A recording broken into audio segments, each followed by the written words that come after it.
โดยสบายดีสบายดีโดยมื้อนี้ก็มาพบพ่อสาวอีกเทื่อหนึงเนาะทุกคน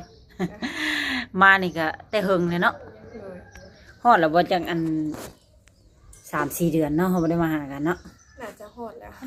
เพราะว่าตอนนั้นเพิ่นกำลังสิไปซ้ำนา กำลังดำนามื้อสุดท้ายเพิ่นน่ะ โดยเป็นจังไดแล้วเรียบร้อยข้าวน้ำจำปาบัดน่ะแม่นได้เรียบร้อยไปแล้วได้หลายอยู่บ่ได้หลายอยู่ประมาณ100 ไป 200นี่นะเพราะว่าเฮ็ดนาหลายเด้เฮ็ดนาหลายบอนคือมื้อนี้นี่อยากออกมาเปิดใจบ่นะแม่นเปิดใจหาคนคุยซื่อบ่หรือว่าหาสู้หาแฟนหรือว่าหาผัวได้เบิดเนี่ยได้เบิดปัจจุบันนี่อายุจักปีแล้ว19ชื่อว่าแนวใดชื่อว่าคำนางเนาะเผื่อ FC ที่เข้ามาใหม่เพิ่นบ่ฮู้ชื่อได้เรียนจบม.ห้องใดม.7ห้องม.7แล้วบ่ได้ไปเรียนต่อบัดน่ะบ่ออกมาเฮ็ดนาซอยพ่อแม่เนี่ยปกติแล้วนี่อยู่เฮือนนี่มีจักคนการแบบอยู่เป็นครอบครัวใหญ่นะแบบว่าเพื่อนนะแบบ4-5 หลังติดกันนะแบบมันอยู่กันหลายคนนะแบบเวลาไปกินข้าวอยู่เพื่อนผู้เฒ่าเอามีพ่อมีแม่บ่แม่นพ่อแม่ก็ยังอยู่ร่วมกันบ่แม่นมีไอ้น้องคิงจักคนมีอ้ายคนหนึ่งนะกะเขาเป็นผู้กลางแหละมีน้องสาวผู้น้อยสุดนะเอาให้น้าสาวอีกผู้หนึ่งนะเรียนอยู่ม.1ประมาณ11-12 ปีนี่แหละ5 คนแม่นเนาะ5 คนมียิ่งนี่2 คน3ทั้งผู้ให้น้าสาวบ่แม่นผู้ชาย2 คนผู้ชายคนเดียวหรือหันไปยิงบัดแม่น้าสาวเพิ่นบ่มีลูกบ่แม่นเพิ่นบ่มีลูก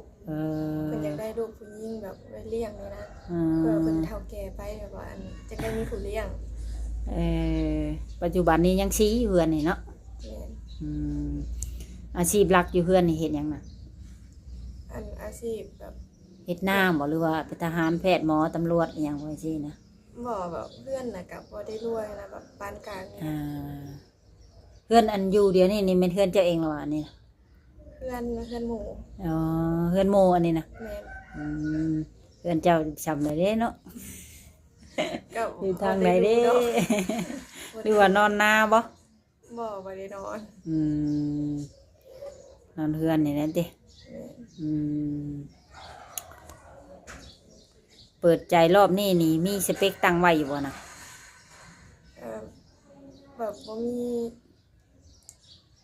ประมาณแบบว่าอายุนี่ก็บ่อันนั้นปานใดนะบ่เกิน70เด้เอาอายุประมาณบ่เกิน70ที่เหลือนะได้เบิดบ่เกินคอแต่บ่เกินแบบ70หั่นนะโดยนี่ใจคอมักแบบใดกะวะแบบเอาใจเก่งใช่มั้ยอยากได้คนเอาใจเก่งแม่นแล้วบ่อารมณ์ร้อนใจดีหั่นนะแบบบ่กินเหล้าเมายามานี่นะบ่สูบยาบ่สูบบุหรี่อย่างนี้บอกไปนั่นแหละถ้าเป็นเบียร์นี่กินบางเทื่อก็ได้แบบเดินกินเทื่อนี่ปอง1 2 ปองก็ได้แต่บ่ให้กินหลายเลยถ้าว่าเป็นพ่อห้างนางใหม่นี่ก็รับได้อยู่บ่นะได้เพิ่นทางเจ้าเองเคยไปเฮ็ดงานอยู่ฝั่งไทยอยู่บ่อันนี้บ่เคยไปในใจนี่มักหนุ่มทั้งในหลายเป็นพิเศษกะวะลาวไทยหรือว่าต่างประเทศต่างประเทศแล้วก็เมืองไทยมักนะมักหนุ่มไทยแล้วก็หนุ่มต่างประเทศแม่นเลยคือว่าสิเป็นหนุ่มลาวหนุ่มไทยก็อย่าแบบต่างประเทศหรือว่าเมืองไทยก็ได้ที่เปิดน้องเองนี่เคยเปิดใจรอบนึงได้เนาะตอนนั้นนี่คบกับหนุ่มทางไหนต่างประเทศแล้วก็ออกมาเปิดใจใหม่เป็นอะไรคือได้มาเปิดใจใหม่ แบบว่า เจ้าถิ่มเพิ่นหรือเพิ่นถิ่มเจ้า แบบว่าแบบพิดเทียงกันหั้นนะพิดเทียงกันแล้วก็เลิกกัน อยู่คนละทีบก็ยังได้พิดเถียงกันอยู่เนาะ แม่นพิดกันมันบ่เข้าใจกันนะเพิ่นก็คิดว่าแบบน้องตัวหั้นนะตัวว่าจังซั่นจังซี่ว่าแบบเพิ่นเวลาเพิ่นฝากเงินมาให้นะ ว่าเอาไปใส่อย่างอื่นไปใส่ทางที่ว่าบ่ดีเพิ่นคิดจังซี่ โอ้ อธิบายจังได๋เพิ่นก็บ่เข้าใจอะนะว่าอันแบบช่วงเกี่ยวข้าวนี่แหละเพราะว่าเอาไปจ้างคนเด้เอาไปจ้างคนน่ะแบบเพิ่นน่ะแบบบ่เข้าใจอะนะยันเอาไปเฮ็ดแนวอื่น อืม แบบเพิ่นก็เลยบอกว่าให้กันแล้วก็แบบเสียงก็แข็งขึ้นนะเสียงแบบว่าคือให้นี่แหละ อืม เพิ่นก็ให้แล้วก็แบบว่าเชียร์น้ำตากันย้อนคนต่างประเทศ จนไห้บ่เจ้าก็ แม่นแบบเชียร์น้ำตาให้คนแรกเลย อืม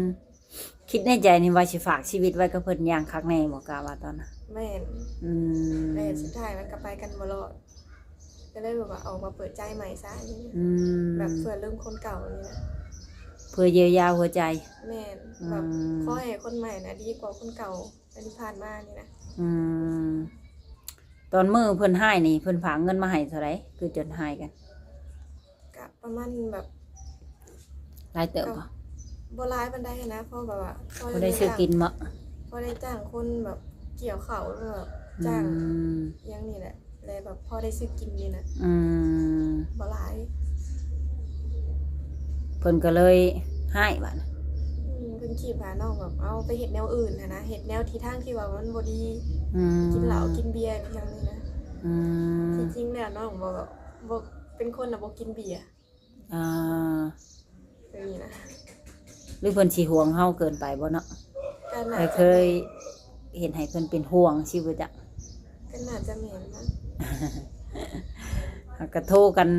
ล่มกันหลายเดือนเติบเนาะ แม่น หางยังบ่ทันได้มาหาจักเทื่อได้เนาะ แม่น เอ่อก็พอเพียงแต่คุยกันทางโทรศัพท์เนาะก็บ่เป็นหยังเริ่มต้นใหม่อีก โดย ก็หวังว่าสิพ่อคนใหม่ที่ถึกใจเนาะแต่ก็ใจดีนํทางเจ้าเองนี่คันแม่นมีคนมักคนหักนี่สามารถไปอยู่น้ำเพิ่นก็ได้อยู่บ่หรือว่าต้องเอาเพิ่นมาอยู่พี่ ได้อันนี้ถ้าเพิ่นแบบแบบเฮ็ดบัตรให้นี่นะก็ไปได้ อืม เพราะว่าช่วงนี้แบบมันว่าง บ่มีเวียกเฮ็ด แม่นมันแบบมันว่างๆเด้แบบแล้วเกี่ยวข้าวเกี่ยวน้ำนะ อืม มันช่วงนี้มันว่าง เคยไปเฮ็ดอยู่บ่งานกล้อง บ่เคย อืม อันนี้ก็บ่เคยคือกันเพราะว่าเฮ็ดแต่หน้าเด้ คันไปเฮ็ดเวียกนี่อยากเฮ็ดเวียกอยู่ฝั่งไทยโลดบ่หรือว่าต้องแนวใด ยังไปเฮ็ดเวียกอยู่ฝั่งไทยนี่นะ เงินเดือนมันสิหลายกว่าเนาะ งามอีกได้ไปพุ่น ไปแป๊บเดียวขาวเกลี้ยงขึ้นเลย จักสิงามสำใดอย่างแบบแต่หมองงามนี่นะยันอยู่อย่างเดียว เห็นบอกคนมาแต่ฝั่งไทยมาแต่เฮ็ดงานเคยเห็นอยู่แล้วปะงามเนาะงามเกลี้ยงขึ้น มีในความคิดนี่คันแม่นไปพุ่นนี่สิไปเฮ็ดงานหยังกะวะ แบบเฮ็ดงานหยังก็ได้แบบว่างานร้านอาหารดี เป็นเด็กเสิร์ฟ แม่ อืม เพราะว่าใดๆก็ได้เบิด อืม คือว่างานมันแบบง่ายๆนะแบบงานยากเกินไปมันก็บ่อันนั้นได้ ถ้าว่าเพิ่นยังมาลินมาเที่ยวฮอดเทือนได้สินางมาได้อยู่บ่ ก็ต้องแบบนัดกันก่อนนะถามว่าสิมาหาหรือว่ามาเยี่ยมมายามหรือว่าสิแบบสิมาหาอย่างนี้ก็ต้องแบบนัดกันก่อนนะ พอได้เมียนเฮือนเนาะ แม่นพอได้เมียเด้อ พอได้เมียนเฮือนปุ๊บปับคือในคลิปเขาเห็นนะผู้ว่าวสิมาหรอปุ๊บปั๊บเก็บ เมียนได้ว่าปเก็บกวดเฮือนชาน โดย กับปกติพ่อแม่บอกปัดเฮือนนะสิมีจังหน่อย ว่าผู้ว่าวสิมาเก็บปุ๊บปั๊บ ต่างกันเนาะ โดย ก็ถ้าสมมติว่ามีFCมาหมักเข้านี่ขะดองจะเอาแพงบ่นะ ก็เอาสมบัติสมเมืองเพิ่นนะแต่กับออนไลน์เป็นใดนะ ก็มี FC ท่านหนึ่งเพิ่นให้แม่สมหวังถามให้เดี๋ยวนี้นี่ใจน้องนี่ยังว่างอีหลีบ่เพิ่นนะ โ แม่นยังว่างเพราะว่าลมกับไผมันก็แบบน้องแชทไปแบบว่าบ่ตอบโทรไปก็บ่รับแต่ก็เลยแบบว่าอย่าซะต่างคนต่างเมินใส่แล้วก็พ่ออันนี้ก็ในแบบในแชทนี่ก็บ่มีไผเลยอันนี้เงียบเหงาช่วงนี้บ่ได้ลงกับไผเลย ว่าง่ายๆตอนนี้นี่อกหัก แม่นอกหักอกหักบ่ได้ลงกับไผเลยแบบว่าคุมื้อนี่ก็ลิ้นติแต่ TikTok ยังแบบเข้าไปบางทีก็เล่นเกมแหน่นะ เป็นเชเวอร์เชเวอยู่เดียวนะ แม่นเด็ดอยู่ตรงนี้ ทางเจ้าเองนี่สะดวกรับสายโทรศัพท์อยู่บ่เปิดกล้องเปิดหยังไว้ซี่นะ สะดวก ผู้บางคนเพิ่นสิปิดบังเด้บางทีเพิ่นก็จะให้เฮ็ดเป็นเทิงฟ้าบางทีก็จะให้เฮ็ดได้หญ้าไว้ซี่นะ ทางเจ้าเองนี่สะดวกเปิดกล้องเนาะ แม่นเปิดตลอดแหละเปิดกล้อง FC ที่ข่อยเว้านี่ก็เพิ่นก็มีอายุแหละ50ปลายปีรับได้เนาะซ้ำนี่จะเว้าบ่เกิน70เนาะ แม่นสเปคนี่มักเลยอายุประมาณนี้นะทางเพิ่นนี่สูง65เมตร65เจ้าสูงเท่าไหร่จ้ะ เกือบประมาณแบบ170ไปแบบประมาณ166ตัวนี่แหละประมาณ167ประมาณนี้เพราะว่าเป็นคนสูงอยากเลื่อนเพิ่นหน่อยนึงเนาะสูงๆจ่อยๆดอกเจ้าสูงๆจ้อยๆแต่เพิ่นนี่สิกระโตใหญ่แล้วเพิ่นนี่แต่เป็นคนสะอาดเด้เพิ่นก็กำลังอกหักคือกันหากก็อกหักเมื่อคืนนี้โอ้โห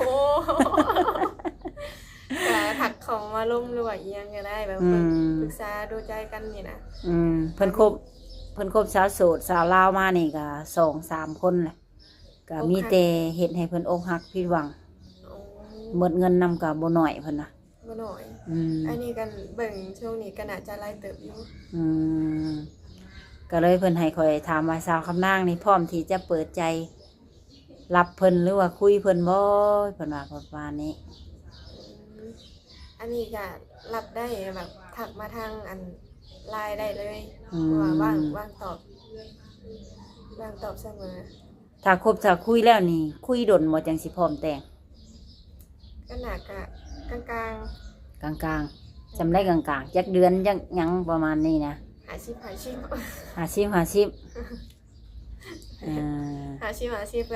แล้วก็แบบต้องแบบ